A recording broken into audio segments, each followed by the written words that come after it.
একবার প্রত্যেকে স্বাগত জানাই। এই মুহূর্তে আমরা বিহার বিদ্যালয় পরীক্ষা সমিতির যে স্টেটের নোটিফিকেশন রয়েছে সেইটা দেখতে পাচ্ছি, এবং এইটা যদি কেউ বিহারে টিচার হতে চান তাহলে কিন্তু 9, 10, 11, 12-এর ক্ষেত্রে স্টেট পাস করে থাকাটা বাধ্যতামূলক। এর আগেও স্টেট হয়েছে কিন্তু বিপিএসসি টিআরই 4 হয়নি।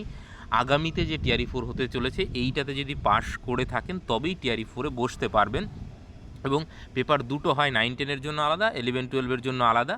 এইটার নোটিফিকেশন দেখতে চাইলে কমেন্ট সেকশনে যে লিঙ্ক দেওয়া থাকলো টেলিগ্রামে, আমার টেলিগ্রাম চ্যানেলে গিয়ে দেখতে পারেন। তো এই যে 9, 10-এ কী কী সাবজেক্ট রয়েছে দেখতেই পাচ্ছেন, সেইটা হচ্ছে এই যে সাবজেক্ট কোড দিয়ে এই যে এইখানে।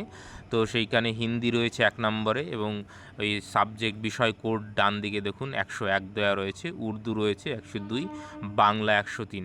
অর্থাৎ বাংলা কিন্তু রয়েছে মৈথিলি, সংস্কৃত, আরবি, ফার্সি, এই সমস্ত ভাষাগুলো রয়েছে। সেই সঙ্গে গণিত, বিজ্ঞান এবং সমাজ বিজ্ঞান, অর্থাৎ যারা সোশ্যাল সায়েন্সে রয়েছেন, ইতিহাস ভূগোল, তারা সোশ্যাল সায়েন্সে বসবেন, এবং যারা সায়েন্সে রয়েছেন সায়েন্সে বসবেন, এবং যারা অঙ্কে রয়েছে গণিতে বসবেন। এছাড়াও কিন্তু শারীরশিক্ষা বিষয় মানে ফিজিক্যাল এডুকেশন রয়েছে 113 বিষয়, এইগুলো কিন্তু রয়েছে।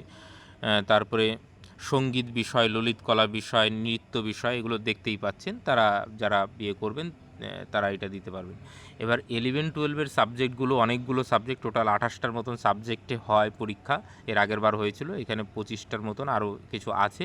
সেইটা হিন্দি, উর্দু, ইংরেজি, সংস্কৃত।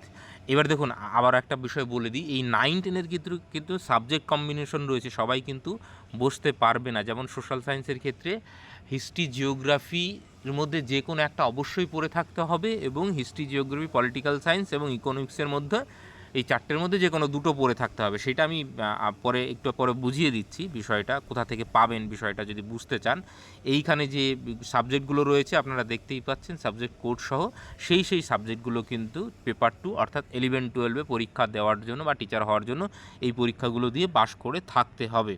ঠিক আছে, সবগুলো সাবজেক্টই মোটামুটি রয়েছে। এইখানে দেখুন ফিজিক্স বলতে যারা শুধুমাত্র ফিজিক্স এমএসসি করেছে এমনটা নয়, সেই ক্ষেত্রে যারা ইলেকট্রনিক্স বা অ্যাপ্লাইড ফিজিক্সে যারা বা নিউক্লিয়ার ফিজিক্সে যারা এরকম করেছেন তারা, যেমন কেমিস্ট্রিতে যারা বায়োকেমিস্ট্রিতে যারা এমএসসি করেছেন তারাও কিন্তু এই কেমিস্ট্রি সাবজেক্ট নিয়ে বসতে পারবেন। তো এরকম ভাগ রয়েছে। হিস্ট্রিতে যেরকম আর্কিওলজিতে হয় অনেক সময় বসতে দেয়, এখানে সেটা দেওয়া নেই।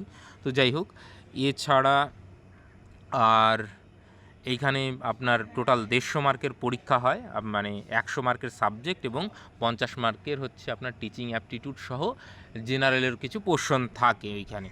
ঠিক আছে, এবং সেটা আমি পরে দেখিয়ে দিচ্ছি কোথা থেকে পাবেন সেটা।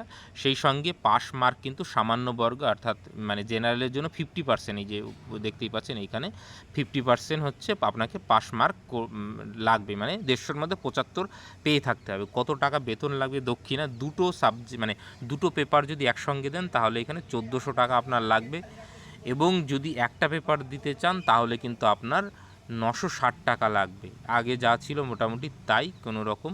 এবং এখানে নর্মালাইজেশন কিন্তু হতে পারে, এই যে 75-এর এসে সেই বিষয়টা এর আগেও কিন্তু নর্মালাইজেশন হয়েছে, খুব বেশি এদিক ওদিক হয় না। তো আপনারা মানে মোটামুটি 100 টার্গেট নিয়ে রাখবেন, তো তাহলেই মানে হয়ে যাবে। এবং CBT base, computer base test হবে, এবং অ্যাপ্লিকেশন এই যে দেখতেই পাচ্ছেন আবেদনপত্র কবে থেকে, দিনাঙ্ক 17/8/2026, 17ই আগস্ট থেকে হবে, এবং 31/8/2026, খুব বেশি সময় দেওয়া হয়নি, তার মধ্যে কিন্তু আপনাদের আবেদন করতে হবে। এবং যা যা রয়েছে, ক্রাইটেরিয়া রয়েছে এইখানে দেওয়া রয়েছে বিস্তারিত। এইখানে আর কিছু গুরুত্বপূর্ণ ইনফরমেশন এই মানে কীভাবে অ্যাপ্লাই করতে হবে এখানে দেওয়া রয়েছে। তো এই মোটামুটি নোটিফিকেশনের বিষয়, এবং এই নোটিফিকেশনটা আমি বললাম যে এইখানে পেয়ে যাবেন। এবং সিলেবাস কোথা থেকে পাবেন, সিলেবাস আপনি পাবেন আমার টেলিগ্রাম চ্যানেলে গিয়ে। এইখানে এই যে 3 ডট দেখতে পাচ্ছেন, এইখানে গিয়ে এই সার্চ অপশনে দেবেন, সার্চ অপশনে দিয়ে বিহার স্টেট সিলেবাস এই বলে আপনি জাস্ট সার্চ দেবেন। সার্চ দিলেই পুরনো যে আমি যখন দিয়েছিলাম সেইগুলোতে কিন্তু এই ওপরের দিকে যাবেন, এই যে বিহার স্টেট হিস্ট্রি সিলেবাস এবং বুক রিভিউ এগুলো দেওয়া রয়েছে, এই ভিডিওগুলোও দেখতে পারেন, তাহলে অনেকটা বুঝে যাবেন।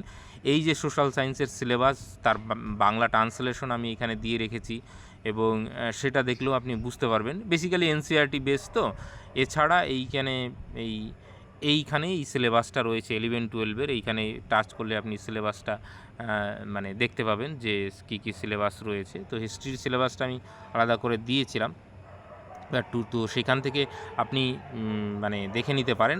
আর একটা বিষয় দেখাই, সেইটা হচ্ছে আপনি চলে যাবেন আমার ইতিহাস পাতার চ্যানেলে। এই চ্যানেলের যদি আপনি এই প্লে লিস্টে যান, প্লে লিস্টে গেলে আপনি অনেকগুলো রয়েছে, তার মধ্যে আপনি যাবেন হচ্ছে বিহার এস্টেট, এই মানে বিহার বিপিএসসি টিআরই 4 এর নিচে যেটা বিহার এস্টেটে, এইখানে এস্টেট সম্পর্কে বেসিক ইনফরমেশন একদম দেওয়া রয়েছে। এই প্রথম ভিডিওটা দেখলে আপনার বিহার এস্টেট সম্পর্কে যদি ধারণা না থাকে, তাহলে আপনার কিন্তু একটা পরিষ্কার ধারণা হয়ে যাবে, এবং সাবজেক্ট কম্বিনেশন বা কি হয়েছিল তখন সেগুলো নিয়ে ভিডিও করেছিলাম। তো সেইখানে সোশ্যাল সায়েন্সের কী সিলেবাস রয়েছে, এই যে এই ভিডিওটা আপনি দেখতে পারেন। তো এইভাবে কিন্তু আপনি যদি বেসিকটা আর্ট অফ টিচিংয়ের কী ধরনের প্রশ্ন আসে বা কীভাবে পড়তে হবে সেগুলো সম্পর্কেও কিন্তু এইখানে আলোচনা করা হয়েছে। তো আপনার একটা বেসিক ধারণা হয়ে যাবে যদি আপনি বিহার স্টেট সম্পর্কে জানতে চান। তাহলে বোঝা গেল। তো এই হচ্ছে আপাতত মানে বিষয় বিহার স্টেটের। এরপরেও যদি কোনো প্রশ্ন থাকে কমেন্ট সেকশনে করতে পারেন, যদি আমি সময় সুযোগ পাই তাহলে নিশ্চয়ই উত্তর দেওয়ার চেষ্টা করব। Thank you.